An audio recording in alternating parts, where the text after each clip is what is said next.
I've always seen David as there are 12 kids down at the beach and they're all picking up rocks and throwing them, skipping stones or splashing them. The 11 of them are doing that. The 12th one is David, and he's picking up the stones and looking underneath them to see what creepy crawly things are there. That's what fascinates him, and I think translating that to real life, he sees somebody walking and talking and life goes on, but what's inside this person? Who has come out of a coma? Why do they see things differently? Thank you.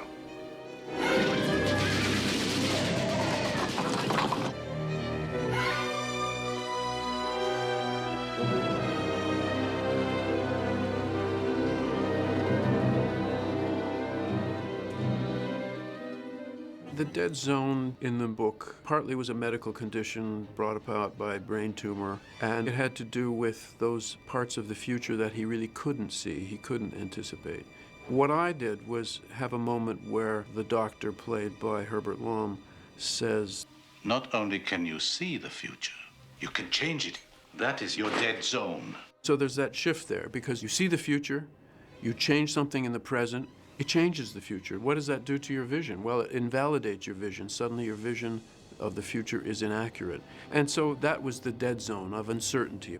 The key with Christopher was to get this jolt, and when he touched someone's hand, it wasn't enough to just assume there'd be creepy music or a high point emotionally. He wanted to physically jolt himself. In a certain very real sense, the director is there to give the actor whatever he needs to play the role to its fullest. And Chris, for the moments where he has these visions, which are painful and sharp, and asked me to fire off a .44 Magnum pistol without telling him when I was going to do it. When we were shooting those scenes, in particular the close-ups, where he has these sudden flashes of the future that come to him. And so I spent a lot of that movie with a gun in my hand, which is not my style, I have to say, but certainly it was in the making of The Dead Zone that I actually had to learn quite a lot about guns. And finally found myself actually firing off an Uzi submachine gun and then an AK-47 assault rifle in order to get reactions from the extras when Johnny's about to shoot Stilson and everybody scatters. Of course they were blanks. There was the initial prologue, I believe, and my recollection is that Johnny Smith as a child has been skating on the ice and has a premonition that something is going to happen to someone who's about to jumpstart his car. He clips the cables, inverse polarity, and it explodes, and he's covered in battery acid and all these terrible things. And so this is the inkling that Johnny had something other than just growing up on his mind. And I do believe that that's in the book as well. And we did shoot that. We shot all of that. And I felt it was better not to know Johnny as a child and to have another actor playing him as a child. I really felt his presence as an adult was enough to shift between before his accident and after. And so I was sure that the movie had to be played from Johnny's point of view. And so I came up with the idea of having Johnny be present in his own visions, that the visions should come right into his life as solidly as everybody sitting here, and then disappear again. And so the audience would feel the reality of the visions that Johnny felt.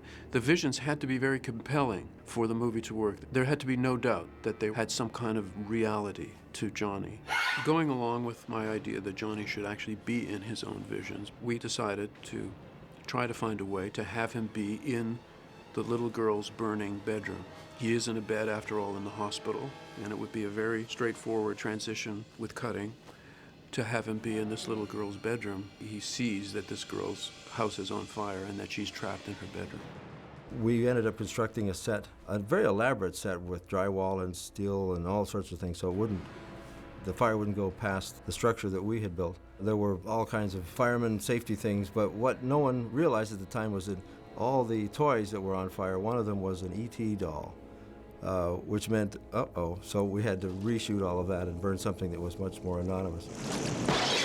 This was before the days of CGI. There was no computer stuff going on at all. Chris was very willing to sit in a bed that we set on fire, basically, although there was a hole in the bed and he was actually well underneath it, and it was not his legs or his body that we set on fire in the bed, but he really was in a burning room. And he had an escape hatch that he could go right out under the bed. We had to build up the stage so that he could slip out from underneath. If you look closely at Christopher Walken in the bed, he appears to be perspiring, but he was coated in something called Zell gel, created by an effects guy out of New York called Gary Zeller, who did all the effects on scanners. And this is the common thing now when people are doing burn scenes. They will cover themselves with this fluid gel, which will last maybe 3 minutes until it itself evaporates. But it added to the scene. And in that first vision sets it up incredibly well, that what the visions feel like to him, they're terrifying to him and forceful because he's in them. He almost feels as though he's in danger. And yet, as he says later in the gazebo scene, I stood there. I did nothing. if he stayed there, he would see this little girl catch fire and burn to death without being able to do a thing to stop it, even though he feels his presence in the room, but he isn't really present, of course. And so that really set the stage for our understanding of what his visions were and why they were so draining. Because another thing that I added to the sort of concept of the visions was that they were exhausting him, really draining his life force, as the Herbert Lom character says. As the spells, the visions grow stronger and more powerful, so the body weakens. Imagine living like that at any moment, without any anticipation, you could suddenly be plunged into a vision of some disaster that emotionally involves you, but prevents you from doing anything about it. I think everybody was actually pretty excited about the World War II vision. And I think the way that I had originally thought of it was that right in the clinic, as he's having this vision holding Vizek's hand, a tank should come right through the wall of the clinic and almost run them over. And that would be our intro into the vision. And it seemed that the mechanics of this, I thought, were going to get very awkward and very forced, very mechanical. And so ultimately we dropped that idea.